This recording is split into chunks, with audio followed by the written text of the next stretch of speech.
Jeste dobro bio. Spomenem. Nebeski Oče, hvala ti za ove riječi koje smo upravo čuli. Si ti jedini Bog koji možeš oprostiti ljudske grijehe. Jedini koji nikad čovjeka ne oteraš od sebe, već kogod da ti dođe istina srce tvoje. Ruke su uvek raširene da nas primiš, Oče. Hvala ti da si naš Bog. Hvala ti, Isus, što si na križu pokazao kakvo je očevo srce i molimo te da i mi večeras ovdje doživimo da nas to očevo srce želi dotaći svojom ljubavlju, svojom silom, svojom željom da nas stavi na noge i da nas vodi dalje kroz ovaj život. Oče, hvala ti za tvoju prisutnost u Hristovu ime. Amen. Dobro večer.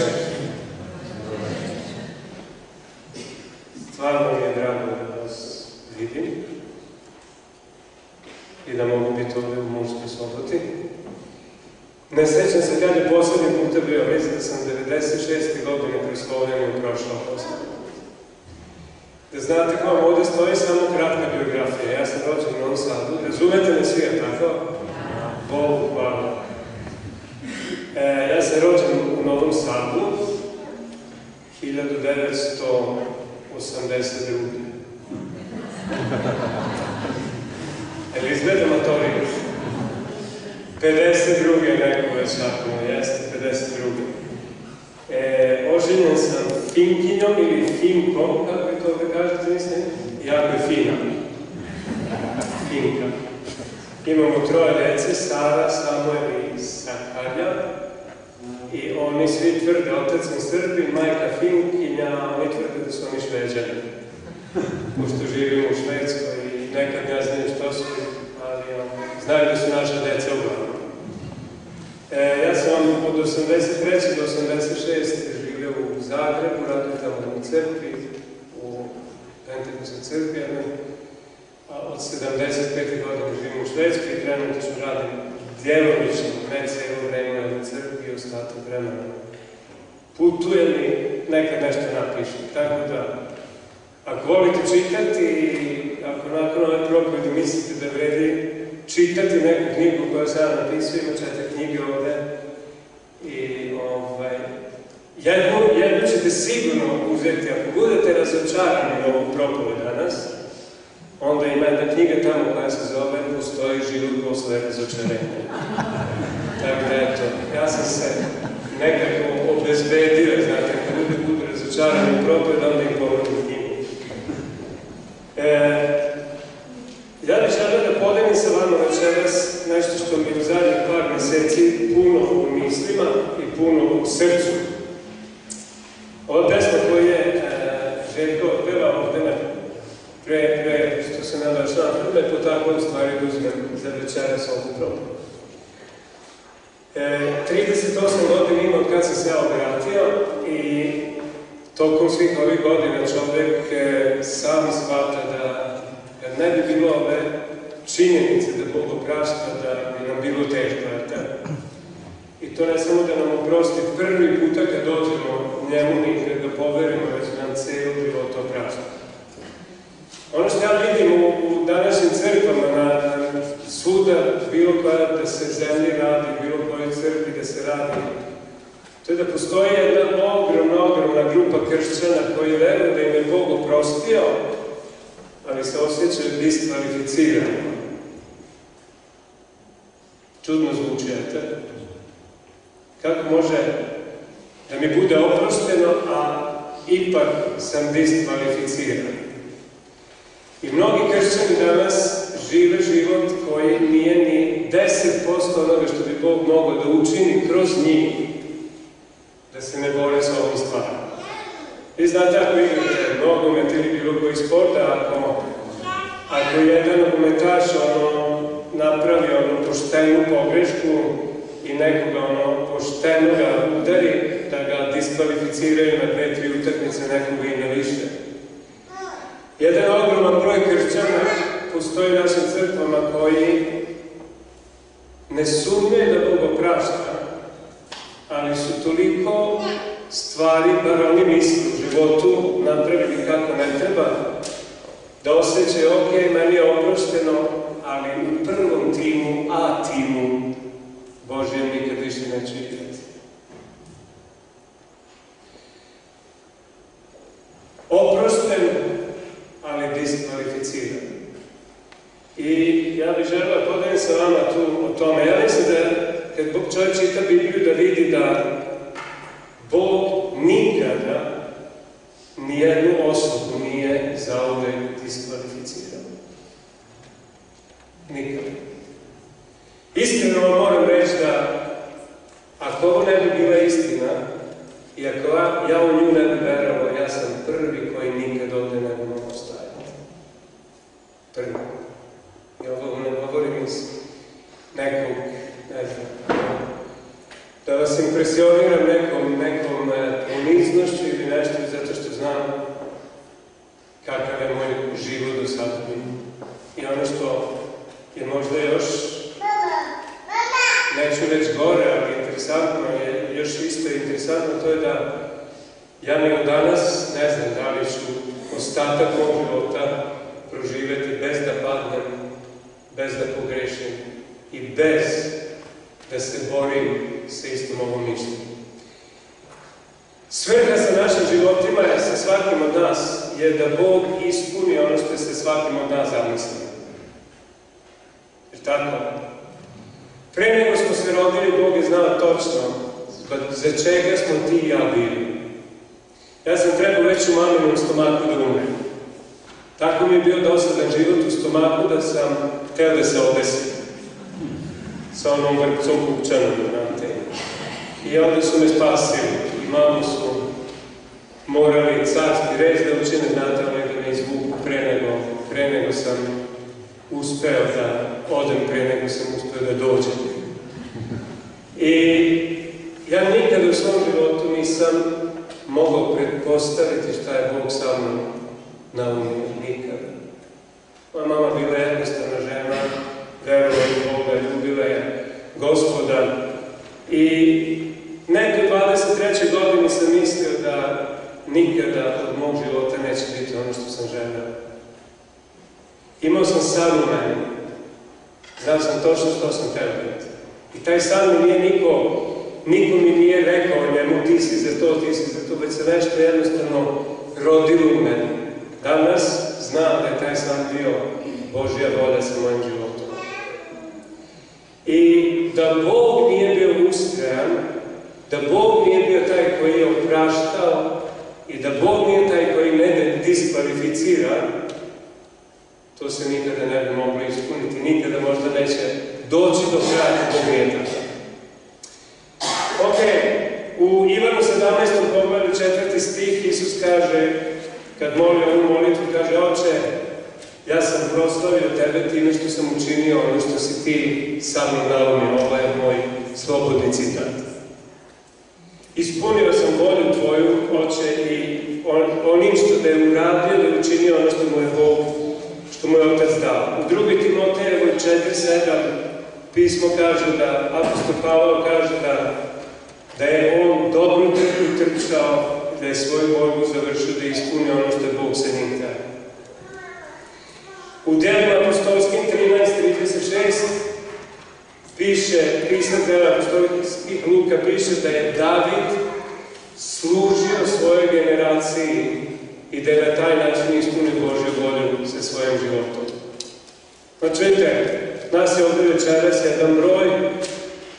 Čovjek ne mora biti prorok da bi rekao da postoje možda nekoliko osoba koje se bore upravo s ovim aspektom njihovog života. Da Bog još uvijek je samo, da je njegov plan koga mi je možda objavio pre nekoliko godina ili u početku mog života, da je Bog još uvijek, pored svih mojih grešaka, da je još uvijek odlučan da ispuni ono što je sa mnom naumio. Jedan glas će ti sigurno prvi doći i reći, s tobom je završeno. Diskvalificiran se. I taj glas, nažalost, dolazi mnogim od nas. Znate šta? Taj glas paralizirajući. ako ima išto što izbaci kršćane iz Božije savršene volje s njihovim životima, ovo je jedna od prvih stvari. Živjeti pod samoosudom, živjeti u vjeri da Bog nije više zainteresiran da ispuni ono s tobom što je naumio je jako teška stvar. U prvoj Kraljevima u 8. poglavlju 46. stih, kad je kralj Salomon posvećivao hram, kaže u jednom momentu u molitvi, kaže: i ako ti neko od ovog naroda sagreši, i onda kaže: a nema nijednog čoveka koji nikada ne sagreši, onda se smiluje i tako dalje i tako dalje. Sad zamislite apostola Pavla. U Galačanima 1.15 stoji napisano da ga je Bog pre nego se rodio odabrao za svoju svrhu. Ja ne znam koliko je mama od apostola Pavla znala šta je Bog sa tim detetom naumio. Možda je znala nešto. Možda je molila za svoje dete. Možda ga je kao što si ti i ja mi smo našu decu, supruga i ja, čim su se rodili, dali Božje ruke i rekli: Bože, tvoja volja ne bude sa njima. I kao propovednik ili evanđelski otac ili kako god me nazovete, ja kad gledam njihove živote danas, ja bih pomislio, možda još može malo bolje da bude, možda još nisu onoliko u onome što ja kao otac mislim da je Bog sa njima planirao. Apostol Pavle se rađa, Bog je pre nego se je rodio odlučio da bude najveći apostol možda cijele istorije čovječanstva. Nekad 25. 30. godini, ne znam u kojoj, šta je bio od apostola Pavla? Ubica. Ubijao je kršćane, ubijao je Božji narod, ubijao je, progonio. Čekaj Bože, jer ti nisi naumio to sa Pavlom da ti bude apostol. Bože, zašto je on ubica sad? 99% prve crkve, bi se ja usudio reći, možda preterujem, ali recimo 90% crkve prve, kad je progonio crkvu Pavle, su molili da Bog možda Pavla skloni. Daj Bože, sredi ga. Srčani udari, nema problema. Verovatno su neki molili te molite. Bog je znao nešto potrebno. I iako je u tom momentu bio 180 stupnja u pogrešnom pravcu, Bog ga nije diskvalificirao. Ok, ja te da je to ohrabrujuće. Šta je to što učini u našim životima da se osjećamo diskvalificirani? Zbog čega toliko mnogo kršćana živi na taj način? I kakve su naše reakcije na naše pogreške u životu? Najčešće imamo 3 reakcije i ovaj svet u kome živimo reagira na naše pogreške na ovaj način. Vi znate sami da kad mediji hoće neku osobu srušiti, počnu da kopaju po njihovim greškama, tako? I mogu da spominju nešto što je od pre 50 godina i pošto živimo u svetu koji ne zna opraštati kako Bog oprašta, još manje zna da postoji jedna druga perspektiva nego ona kad pogrešiš da je gotovo s tobom, onda nam je cijeli ovaj način na koga nas ljudi promatraju kad napravimo pogreške nekak jako težak da se sa njima nosimo. Sad dolazi jedna teška izjava. Crkva nekada nije puno bolja od ovog svijeta. Ja osobno poznam jako puno ljudi koje je crkva diskvalificirala, iako ih Bog nije diskvalificirao. I zbog čega crkva to radi? Zato što mnogo puta razmišljamo kao ovaj svijet. Razumete? I da pogledamo te 3 najčešće i najuobičajenije reakcije na to. Kad mi napravimo pogrešku u nekom našem životu, jedna prvih stvari koja se pojavi u nama, to je da na neki način opravdamo ono što smo uradili. Da se opravdamo. Znate, da ja, na primjer, sad srušim ovo, padnem preko ovog, odmah bih rekao: pa što niste to zašarafili, dozirili, ne znam šta, odmah bi ja našao već način da opravdam ono što sam uradio. Zato što humanistički pogled na život je takav da niko od ljudi ne voli da se osjeća krivim. I zbog toga ljudi, ako ne poznaju Boga koji oprašta, pokušavaju uvek opravdati, izgovoriti se. Jedan od takvih ljudi u Bibliji je bio kralj Šaul. Možete čitati u 1. Samuelu, na primjer u 13. poglavlju, 10. do 12. stiha, kad je, umjesto da je slušao i da je čekao na ono što mu je Samuel prorok rekao, Šaul je uradio nešto što nije trebalo da uradi, to ga je koštalo kraljevske pozicije. Kad je Samuel došao i kaže mu šta si to uradio, odmah je počeo da se izgovara. Odmah je počeo objašnjavati. Pa ovakve su okolnosti bile, pa Filistejci su bili okolo, pa nisi ti došao na vreme, pa ne znam šta. Znate šta? Ako Boga ne poznamo kao Oca, uvek ćemo biti kušani da se izgovorimo. A Bogu se ne možemo izgovarati i, ono što je još bolje, Bogu se ne trebamo izgovarati, jer Bog je voljan da nam oprosti. I ne samo da je voljan da nam oprosti, već je voljan da nas ne diskvalificira. U 2. Samuelu, 24. poglavlje, jedan drugi kralj je bio sasvim drugačiji od kralja Šaula. U 24. poglavlju David je napravio užasnu grešku. Brojao je narod i 70.000 ljudi je poginulo zbog njegove pogreške. Može i kod nas da zamisli da nam je na duši, na savjesti smrt 70.000 ljudi. Kako bi nam bilo? Užasno bi nam bilo. Ko bi od nas mogao reći, ne problema, ovo je meni oprostio, idemo dalje. I što se događa sa Davidom kad ga susreće proročka riječ? U 24. poglavlju 10. stih kaže ovako. Posle toga Davida zapeče savjest što je dao brojati narod, pa reče Jahve.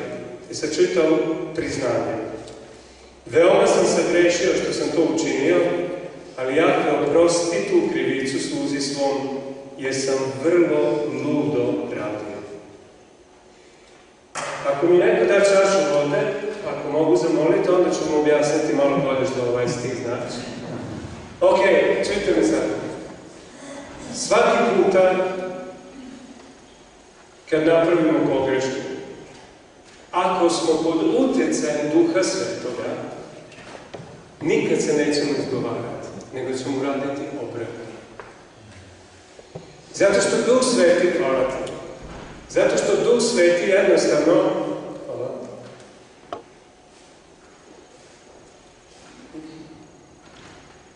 Duh Sveti želi da nas presvedoči o krivici toliko duboko, da bi nam Bog tako duboko oprostio. I David je to znao. Ja sam se uvek čudio kralju Davidu da je tolike greške napravio u životu i da nikad ipak nije posumnjao da ga Bog nije diskvalificirao. Imao je on svoju borbu, čitaćemo i tome. No, znači prva stvar, umjesto da se izgovaramo, a mi živimo u jednom svetu koji se uvek izgovara, i ako smo pod duhom ovog sveta, bit ćemo pušteni sami da činimo, možemo znati da ne treba to da činimo jer imamo Boga kojemu je stalo do toga da nam oprosti. Druga stvar, ako se ne možemo izgovoriti, druga reakcija je da ćemo pokušati sakriti ono što smo uradili. I tu je David bio kušan da uradi sam to. U 2. Samuelu, sećate se, u 12.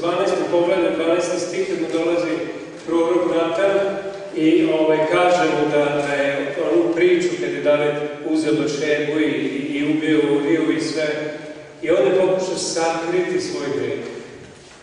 Vjerovatno i David, koji je bio čovjek po Božjem srcu, u nekom momentu posumnjao da Bog uopće želi da mu oprosti to. I sad mi čujte, ako ne znam da mi Bog može oprostiti, odakle mi odvažnost da vjerujem da mogu još uvijek biti kralj?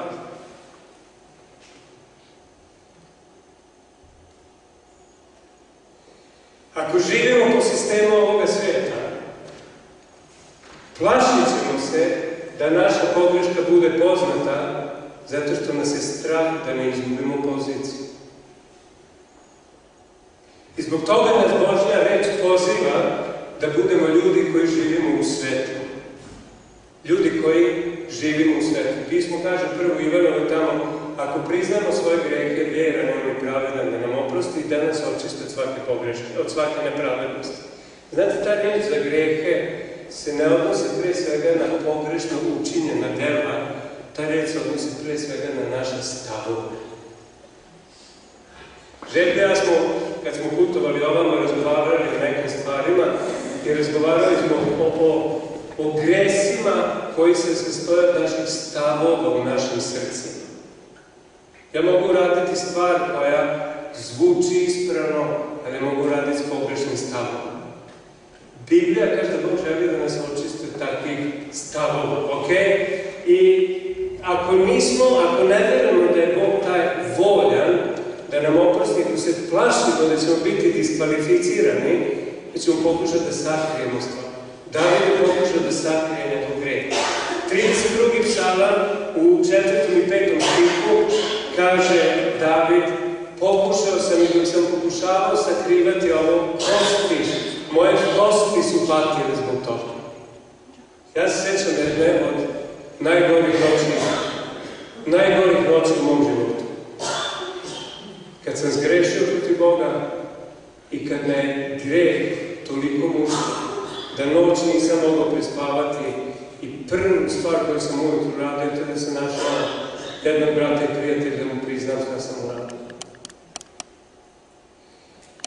Verovali ili ne, mogao sam 100 puta posumnjati da je kraj sa svim onim što je Bog sa mnom zamislio. Bog je veran, može, želi oprostiti i ne diskvalificira nas tako brzo kako mi mislimo. Treći stav je upravo taj da ako ne možemo verovati da ne moramo da se izgovaramo i ne moramo se sakrivati, možda ćemo pomisliti, ok, priznaću, ali onda je gotovo samo.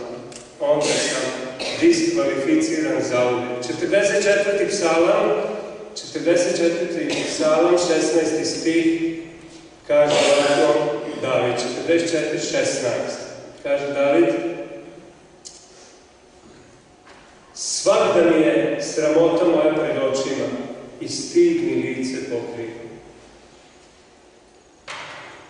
Ja ne znam kako ti doživljaš neke stvari u životu, ja znam da jako mnogo puta kad stanem ovdje za ovu propovjedovnicu ili sedim tamo dole i čekam da trebam propovedati, često puta dobijem SMS. Jako dugačak, sa svim mojim gresima. Ne dobijem u telefonu, dobijem u tu. I žalo me podsjeti na sve moje životne pogreške. Neka od njih su takve da ja poželim da nas njih nikad nisam uradio. I onda dođe onaj glas koji kaže, i sad ćeš ti ići gore i propovedati. Ja nekad poželim da se podrtvori i da me nestane. Čujte, ja znam da mi nebo niko ne može uskratiti. Dok se križ do ovog drži, pakao me od njega ne može odvojiti. Ali postoji jedna druga godina. To je da, iako mi nebo ne može niko uskratiti, da je ipak tako da me Bog diskvalificira. Čuj me, brati i sestri, ja znam da ovdje sedi neko večeras koji se bori s ovdje. To ne kažem zato što hoću da budem neki prorok, već mi je dovoljno godina i dovoljno dugo sam živeo da znam kakav je život. I ne samo oni koji žive bez Boga, već nas koji živimo sa Bogom.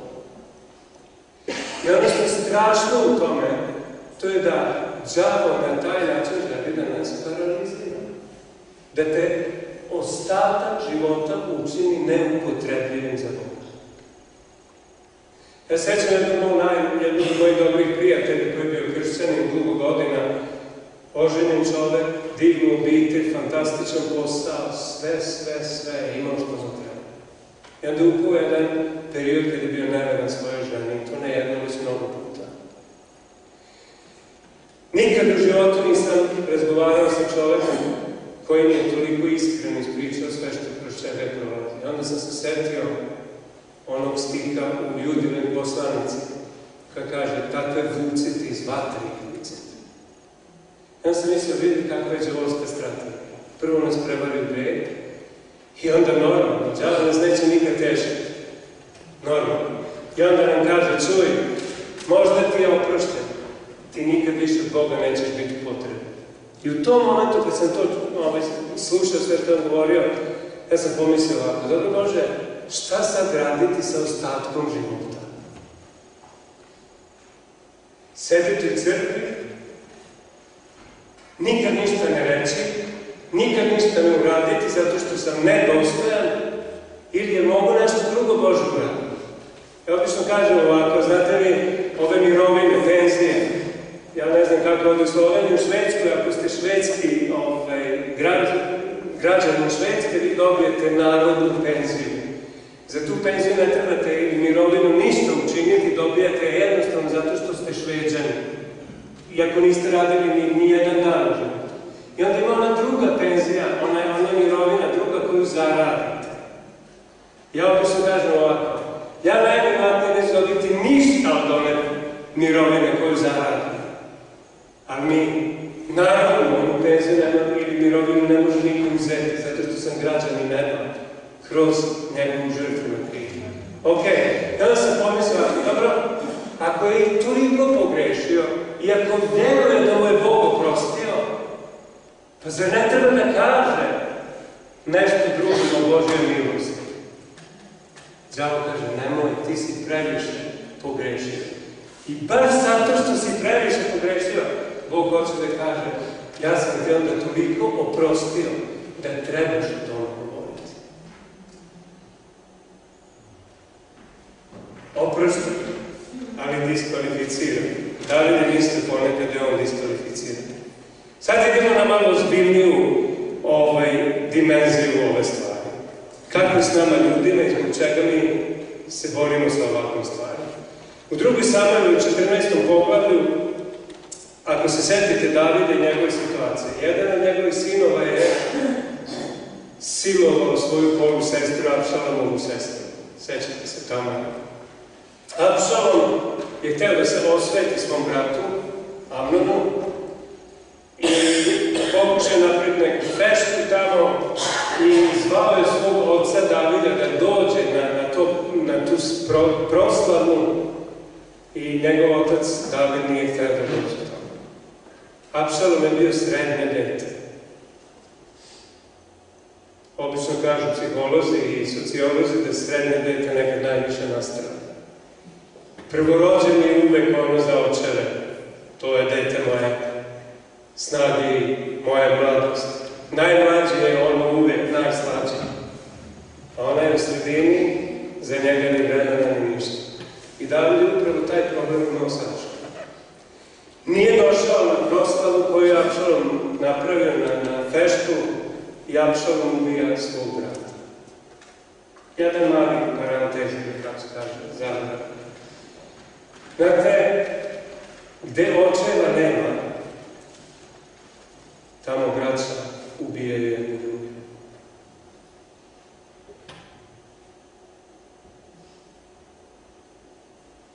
Gde duhovnih očeva nema, tamo se Božji narod međusobno ubija. Ako ne fizički, duhovno. Brat šta kaže, on je u mirovini sad i ove brata u mirovini. Super da imate jednog divnog brata ovde koji nema mirovinu. Ako kršćanstvu nešto danas treba, to su duhovni očevi i duhovne majke. Ja imam troje dece, znam kad su bili mali, kad su se posvadili. I tuku se, i svađaju se, i hrvu se, i tata ulazi u kuću i ja sam učen. I odmah sve u redu.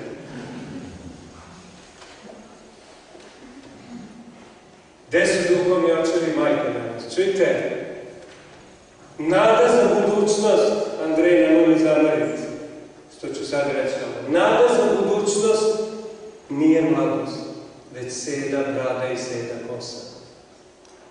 Kad neko ko ima sedu glavu i sedu kosu i sedu bradu ustane i kaže šta je Bog učinio u tvom životu, onda mi mlađi možemo da stavimo pouzdanje u Boga. Cijela crkva danas izgleda kao grčka filozofska škola. Mišići, mladost, lepota. A ako čitamo ovu knjigu, tamo je obratno. Tamo su sede glave i bele kose, one koje su se cenili i cenili. Jedan s drugim. Kombinacija je najbolja. Ok, idemo dalje. Druga Samuela. David, kad je čuo da je Apsalom ubio svog brata, Apsalom je pobegao iz Jeruzalema i u 14. glavi, u 24. stihu, pre to čitam samo, piše da je Apsalom otišao i na kraju je jedan od Davidovih suradnika rekao njemu i Bog je opet poslao Davidu proročku reč da vrati svog sina nazad. I David kaže ovako u 14:24. Ali kralj reče, kad je rekao da Joab mu vrati Apsaloma nazad, neka ide u svoju kuću, a meni neka ne dolazi na oči. I Apsalom se povuče u svoju kuću i ne dođe kralju na oči. Čujte me, ovo su otac i sin. O čemu se radi? Na kraju piše da se David utešio nakon Amnonove smrti i negdje u svom srcu, dubini svog srca je vjerovatno oprostio Apsalom. Oprostio mu je, ali ga je diskvalificirao.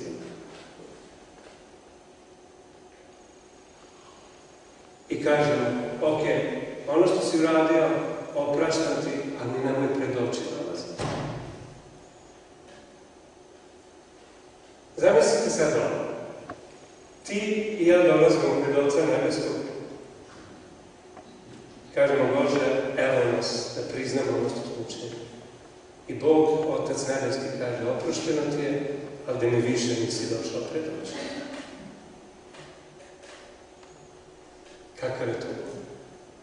Biblijski mir. Neste prijatelj, koga se povredio i ti ga moliš za oproštaj, on kaže, oprostio sam ti, ali više s tobom neću ništa vidjeti. Znači što treba ovom svetu danas, više nego ikad. Ovom svetu treba crkva koja manifestira ono što smo čuli u uvodu. Boga milosti, Boga ljubavi.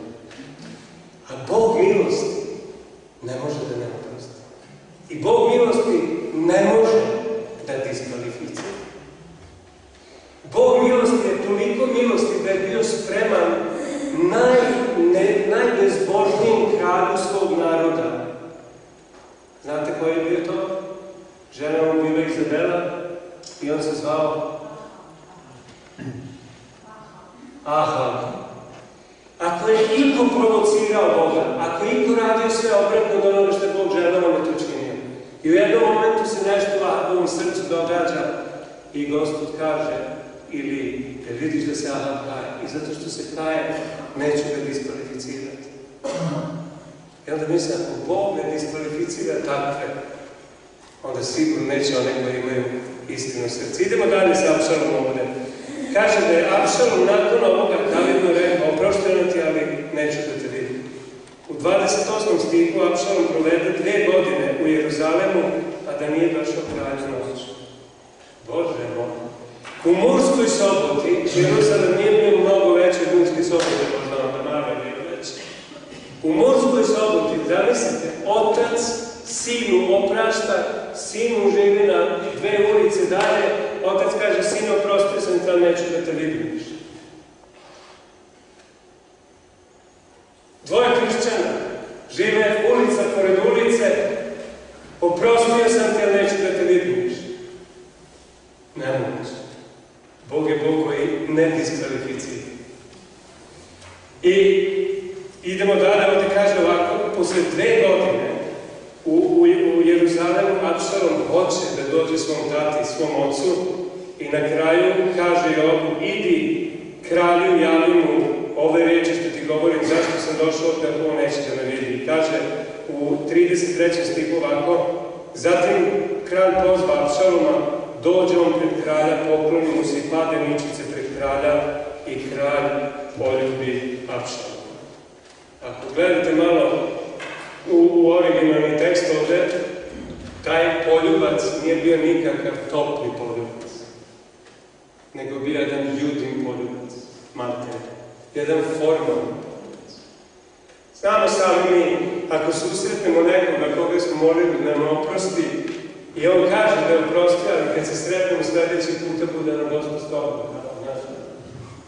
Jedna ruka na ramenu, a druga ovako. Ako oprostimo i nismo diskvalificirani, onda ista ljubav koja je postojala pre ovoga treba da vlada i sad.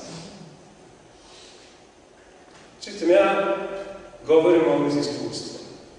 Jedan od mojih najboljih prijatelja, koji danas imam kao prijatelj, mi smo se bili zakačili jednom prilikom.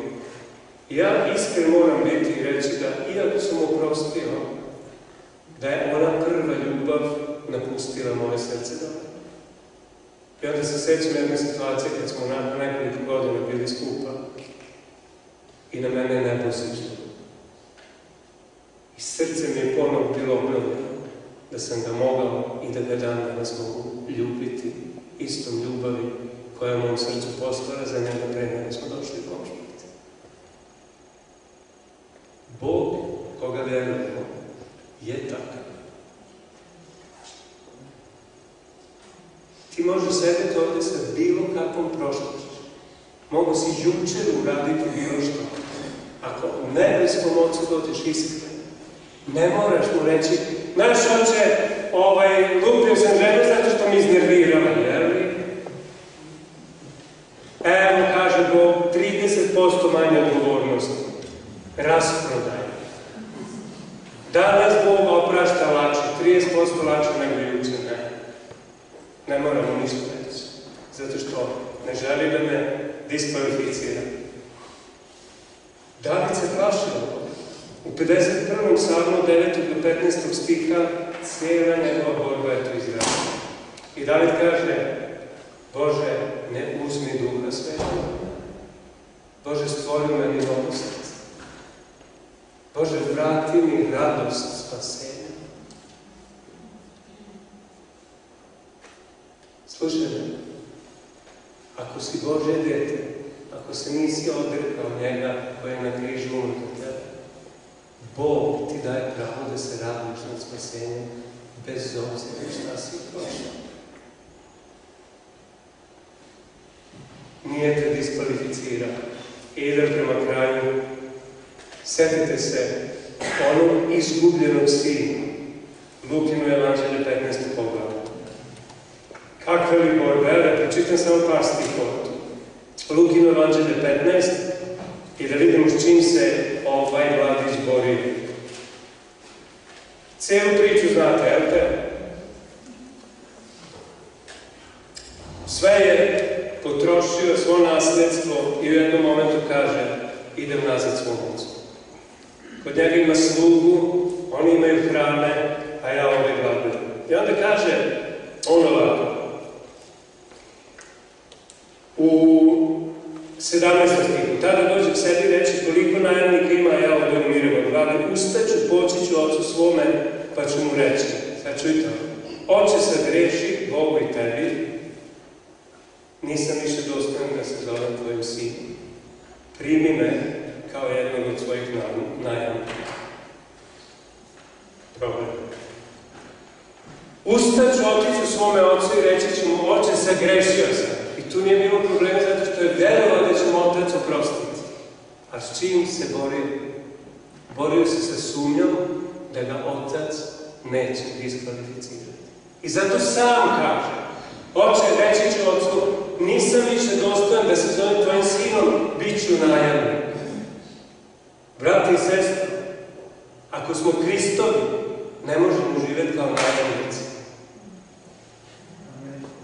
Čak i ako si 50 godina tvog života pročerdao, što mi kažemo u Vojvodini, učinio od njih ne znam šta.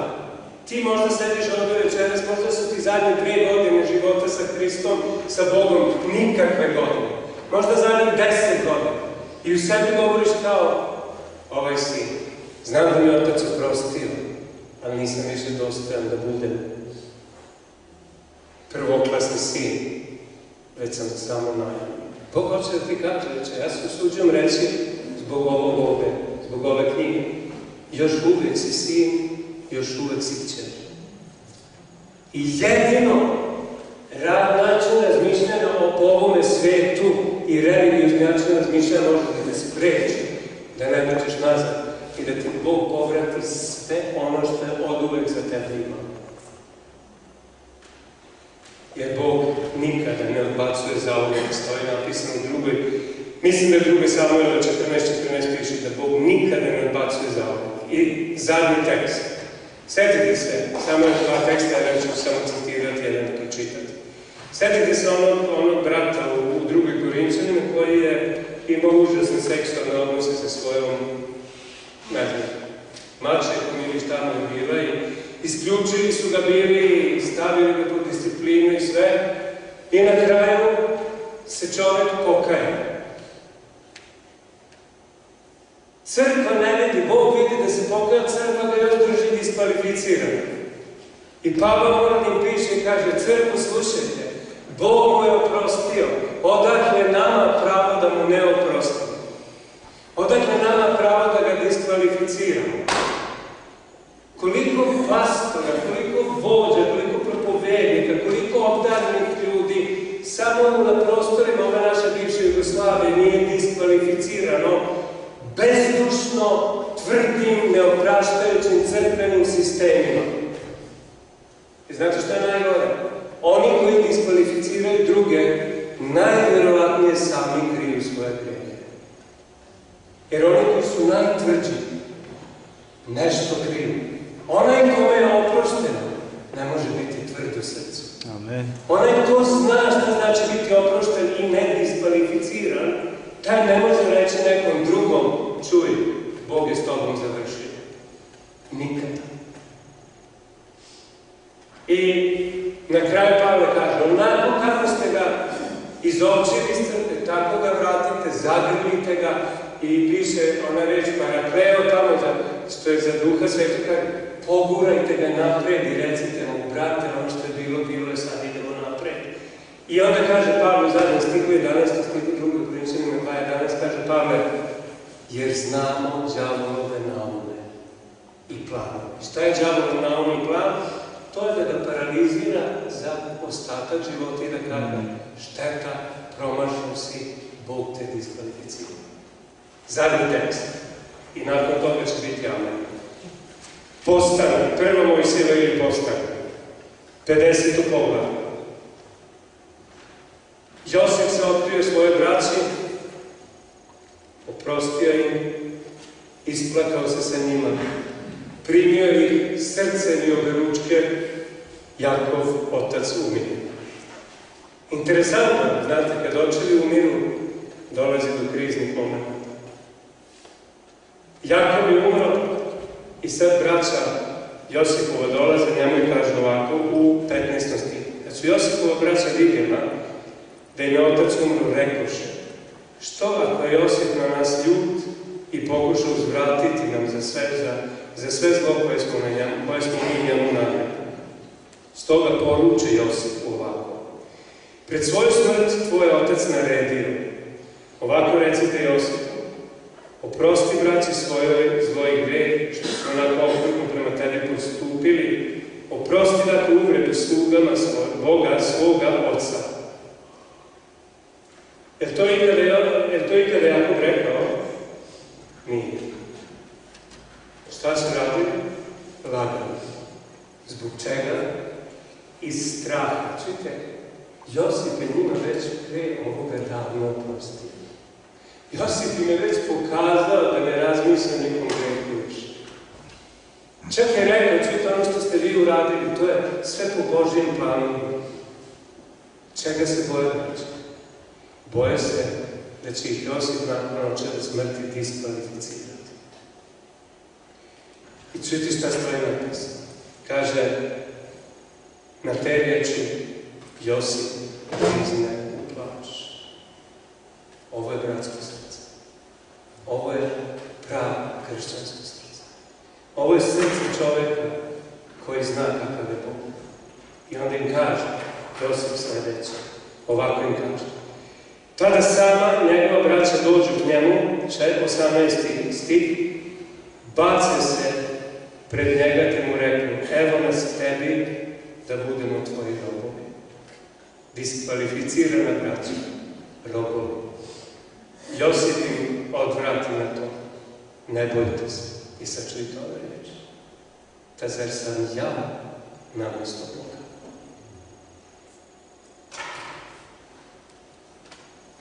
Kogod uzme sebi za pravo da nekoga diskvalificira, stavlja se na Božje mjesto.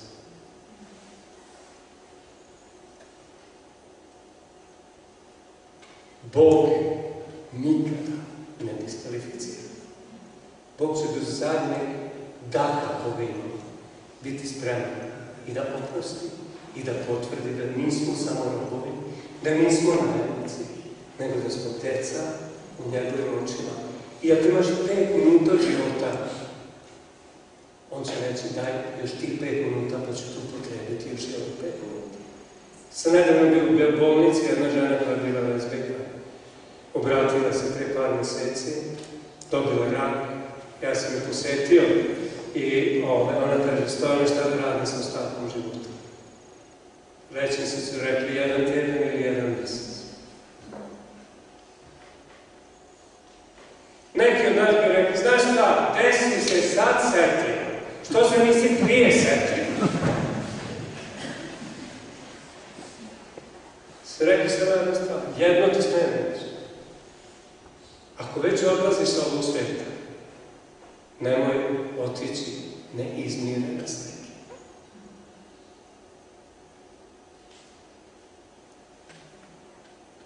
Josip kaže, zar sam ja uslov? Nisam ja Bog da vas ja diskvalificiram. I čujte šta kaže i sad ove reči uzmi srcu. Ovo su Božje reči tebi mene. Kaže ovako, osim toga, ne samo da vas neću diskvalificirati, osim toga, iako ste vi nameravali da meni navodite, Bog je bio ono krenuo na dobro, da učini što se danas biva, da spasi život velikom narodu. Zato se ne bojite. Ja ću se brinuti za vas i za vašu djecu. Braći i sestre, čujte, ovo je kršćanstvo koje mi djelujemo. Ovo je radosna vijest koju ovaj svijet treba da čuje. Ovo je Bog koga mi djelujemo. Bog koji ne kaže samo oprošteno ti, ali doviđenja. Nemoj mi pred oči izlaziti. Bog koji ne kaže, čuj, oprostio sam ti, ali stvarno si toliko zadrljao, žao mi, pokvario si sve moje naume sa tobom. Ne. Ovo je Bog koji kaže, ne samo da sam ti oprostio, ne samo da te neću diskvalificirati, da ću se brinuti za tebe i za tvoju djecu. Čujte me, ovu crkvu hoće Isus Krist danas u ovom svijetu. Crkvu koju braća mogu da kažu jedan drugome nakon razočarenja jednog drugoga. Oprostio sam ti, brati, i ne samo to. Znaj dok si živ, ljubav do onoga koji nas ljubi, brinuću se za tebe. I ako ti odeš s ovog svijeta pre mene, ako ostanu djeca tvoja, pred Bogom ti govorim i za tvoju djecu ću se brinuti. To je biblijski Bog, to je biblijsko kršćanstvo, to je biblijsko prijateljstvo i to je Božja namjera za svakim od nas ovdje večeras. Ustani, stresi prašinu svoje prošlosti sa sebe, jer Otac nebeski ti kaže, nisi diskvalificiran. Spomnimo se. Nebeski Oče, hvala ti za tvoju večnu ljubav. Ti si u tvojoj riječi rekao da je ljubav tvoja večna i mi u to verujemo. Da se sve ti zahvaljujem da zbog sile krvi Tvoje, sile oproštenja u krvi Tvojoj, svako od nas ovdje večeras može otići odavde rasterećen tereta, da mu nije oprošten. Ja te molim cijelim srcem, Oče nebeski, rastereti ljude koji nose teret i strah, da im nisi oprostio dovoljno i da ih jesi diskvalificirao. Oče, reci svakom srcu ovdje večeras, oprošteno ti je, još uvek si moje dete i moje namere su još uvek onake kakve su uvek od početka bile. Bože, blagoslovi one kojima ovo treba i daj Gospodu srce odvažnosti da kažu da Tvoje ljubavi i Tvoje želje da obnoviš, da restauriraš, da podižeš, da izliječiš. Ako ima ko da želi večeras ovdje samo Bogu da kaže, Bože, primamo Tebe ovo i vjerujem da ćeš nastaviti sa mojim životom. Samo podigni ruku da se pomolite. Te Bog blagoslovi. Te Bog blagoslovi. Bog me Tebe isto blagoslovi. Tebe isto tamo. Vas isto. Tebe isto brati. Tebe tamo. Hoće nebeski Tebe odabrati. Hoće hvaliti. Hvala ti, Bože, za reč Tvoju. Hvala ti za duha Tvoju.